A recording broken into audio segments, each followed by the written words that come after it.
Good morning, everybody. Good morning. This is a lot more nerve-wracking than a Broadway stage. My name is Lin-Manuel Miranda. I'm the composer of Hamilton. And if your kids are running around rattling off facts about the Federalist Papers, I'm sorry, that's my fault. That's on me.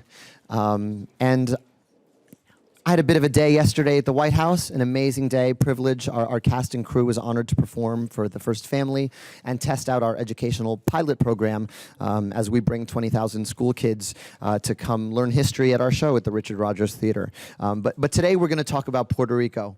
And I'm not here as a politician. I think anyone who sees or hears Hamilton knows of my healthy cynicism and allergy to politics. But we have a humanitarian crisis on our hands. So I want to talk to you about the Puerto Rico I remember. I grew up in New York City, in Upper Manhattan. My parents were both born on the island. My dad came here, just like Hamilton, to get his education when he was 18 years old. He came to New York. And I got sent there every summer to stay with my grandparents. It's a little town called Vega Alta, Puerto Rico. My grandfather was the manager of the town bank, just like George Bailey in It's a Wonderful Life. My grandmother ran a travel agency called Viajes Miranda, Miranda Travel. My aunt owned the school supply next door, and I was, if you've ever seen In the Heights, I was Sunny. I sold slushies in the summertime to the kids because school starts in August in Puerto Rico. And these were the most important months of my year every year. It was, first of all, a month of total immersion in Spanish, but it was also falling in love with my island in a real way, not in the abstract way. When your parents come from somewhere else, they tell you stories, but it was me learning to live in Puerto Rico and fall in love with my culture and fall in love with my people. And I remember, and this may resonate with you if you're a first-generation American. When you go back to your home country or your ancestral origin, you go back and you go, oh, in New York, we may be the janitors and we may be the maids. In Puerto Rico, the doctors and lawyers are Puerto Rican. Everyone's Puerto Rican. It's like the bee girl in the Blind Melon video when she opens the garden and sees all the other bee folks. These are my people, and that connection is so important. And I'm here to talk to you about that because the doctors and lawyers are leaving Puerto Rico right now. We face a financial crisis that triples anything you're experiencing here in the United States. And it's a solvable, fixable crisis. And what we really need is help. And what we really need is help from Congress. This is not a bipartisan issue. This is not a Republican issue. This is not a Democratic issue. What we need is the ability to restructure and get Puerto Rico out of the hole it's in. And I'm going to let the experts here talk about what we can do to do that. But what I want to tell you is that there's the town I grew up in, the town I just painted for you, the bank, the travel agency, the school supply store, those are all gone. Vega Alta is a dying town. The only people who live there now are the people who can't afford to leave. And everyone else who can't afford to leave is coming here or going somewhere else because there are no jobs. And last week, a hospital was shut down because they couldn't afford to pay these taxes. So I'm urging Congress, if Hamilton tickets will help, I'm happy to do that too. Oh, I know a guy. But seriously, this is a fixable issue, and if I can put a human face on the people that are suffering, I'm happy to do it, and I'm happy to speak on behalf of my island and my people, who are, by the way, American citizens. They fight in our wars, they pay taxes, and they don't get to vote for President of the United States, so that's why Puerto Ricans on the island have a duty to speak on their behalf. And that's what I'm here to do today. Thank you so much for being here today. I'm going to let the senators speak on this issue. Thank you so much. Bye. Thank you so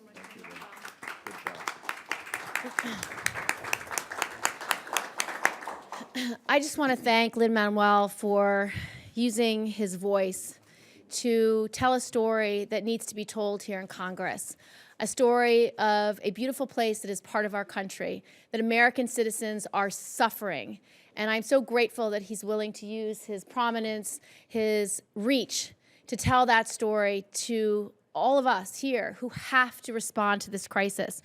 I want to also thank my colleagues who are standing here with me, Senator Schumer, who obviously cares deeply about this issue and is going to make a difference in making sure we resolve this crisis.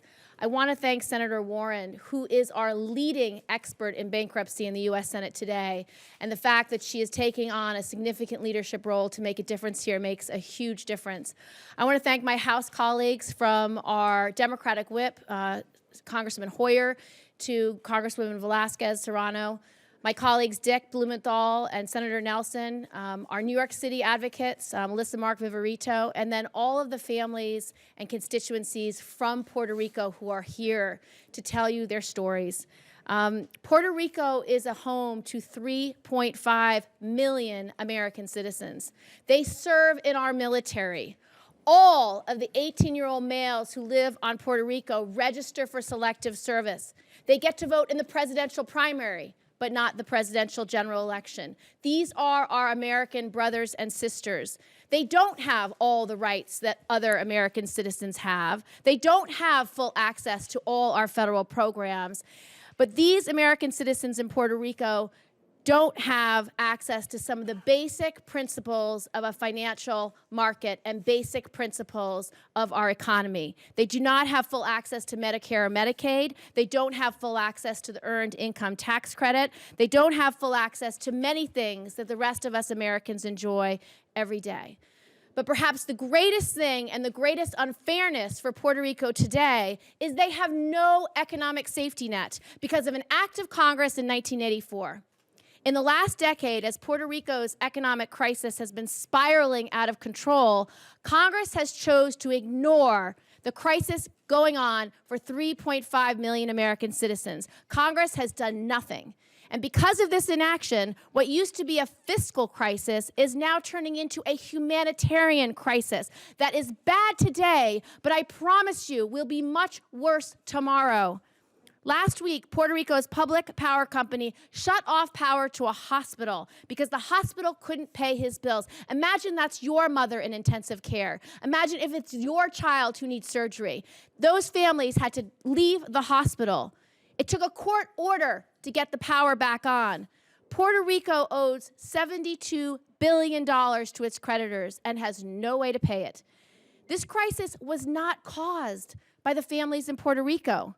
It was caused by misguided politicians over many decades, a fatal law passed by Congress in 1984, and Congress's continued inaction today. And it's been exacerbated by the action and advocacy of hedge fund billionaires.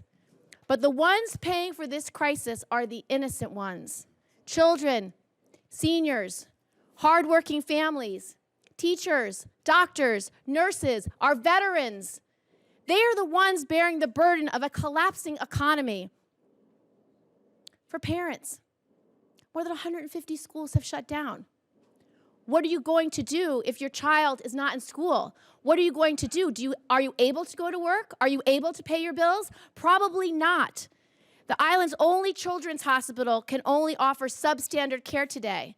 Imagine your child having an emergency and what you would do. Seniors can no longer count on the health care they need to survive. First responders cannot even afford to fuel the vehicles they need to do their job, for police cars, for fire trucks. Businesses are losing workers, they're losing customers, they have no access to financing. Americans are suffering, and it's simply unacceptable.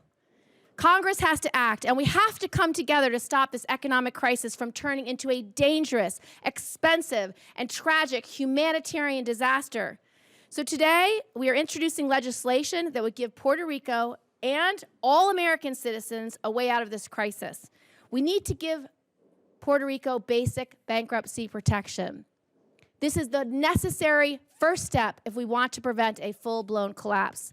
There's too much debt, too many services have already been shut down, and there's nothing else to cut. Bankruptcy is the only solution, bankruptcy is not the only solution to Puerto Rico's economic crisis, but it is a necessary part of the solution. Businesses, individuals, and cities all have the right to declare bankruptcy across the United States, but the American territories do not because Congress decided to exclude them in 1984. Bankruptcy would give Puerto Rico a way to deal with its debts in a transparent and organized way instead of leading to chaos. Bankruptcy is not a bailout. Bankruptcy actually prevents a taxpayer bailout. So let's do the right thing. Let's treat the people of Puerto Rico as the American citizens that they are. Congress has created this problem, and Congress has to fix it. We have to pass this bill and allow Puerto Rico to declare bankruptcy. So our next speaker is Senator Elizabeth Warren. And as you know, Senator Warren, she is our leading expert on bankruptcy in the Capitol. She's the person who understands these issues inside and out, and she's one who fights for every hardworking American. Elizabeth? Thank you. Thank you, Kirsten. Now, these are tough circumstances that bring us here today, but I want to say a very special thank you to Senator Gillibrand, who has shown such terrific leadership on this, to Senator Schumer, to Senator Blumenthal, to Senator Nelson, and also to our friends from the House of Representatives who are over here. We must bring attention to this problem. And I also want to offer a very special welcome today. We have with us State Representative Carlos Gonzalez, who is here from Massachusetts, who will talk about his family back in Puerto Rico. And we have a very special guest, Jonathan Zamora Santiago, whom you see over here, who came here 7 months ago from Puerto Rico to try to earn money for his family and actually is headed back tonight. And so we're looking for every way we can to talk about this problem. Puerto Rico has been in recession for 10 years, and it is now in a terrible hole, a $72 billion hole. Now, that is a lot of debt. And who holds this debt? Wall Street hedge funds. In fact, these are not just typical Wall Street hedge funds. They are called vulture funds. And the reason they're called vulture funds is they specialize in waiting until a borrower like Puerto Rico is in real trouble. And then they buy up the debt for pennies on the dollar and then squeeze every last drop out of their debtors. And here's what that squeeze means for Puerto Rico. As Senator Gillibrand said, the government has closed over 150 public schools in just the last 5 years. The only children's hospital on the island keeps slashing its budget. With a population of 3.5 million people, Puerto Rico has one children's hospital, and right now it has 70 nursing vacancies. Think about what it means to run a hospital when you're short 70 nurses. This hospital does not even have an MRI machine. Think what that would mean for the care your children receive.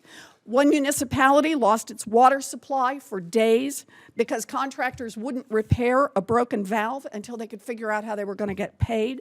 A gasoline supplier has threatened to shut off deliveries to ambulances and police stations on the island. No government should be in this position. If Puerto Rico were a country, it would go to the IMF. If Puerto Rico were a city, it would declare bankruptcy under Chapter 9. But Puerto Rico can do neither because of inaction right here in the United States Congress. I am co-sponsoring Senator Menendez's Puerto Rico package and Senator Gillibrand's restructuring bill so that Puerto Rico will have an orderly process to be able to restructure its debt. Now, later this morning, you're going to hear firsthand from those in Massachusetts and from others about what this crisis means for working families. It is critical that we understand this in a personal way because it is time for Washington, both Congress and the Obama administration, to help out millions of our fellow Americans who are caught in an economic catastrophe.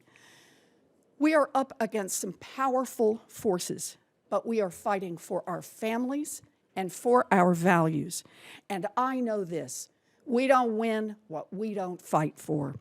So let's stand up to the hedge funds and let's fight for our brothers and sisters in Puerto Rico. Thank you. Thank you.